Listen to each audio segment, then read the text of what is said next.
J'ai eu quelqu'un tout à l'heure qui est venu me voir, qui a le permis, mais qui a peur des démarrages en côte.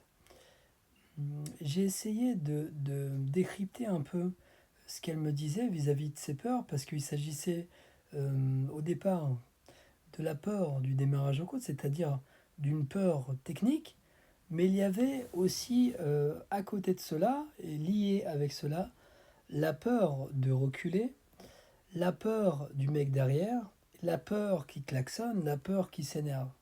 Alors, dans un premier temps, qu'est-ce que j'ai fait? C'est que techniquement, j'ai fait en sorte qu'elle maîtrise parfaitement son geste.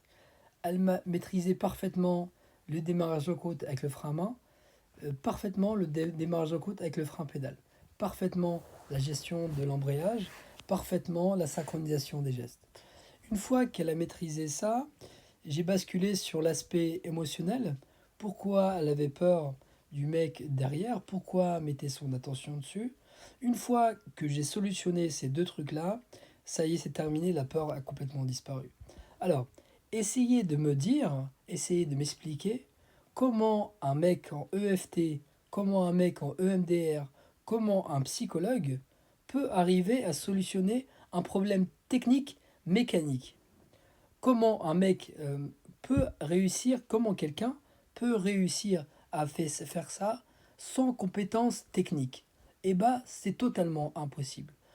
Des gens qui vous proposent 12, 15 séances, la dame, elle a payé une séance.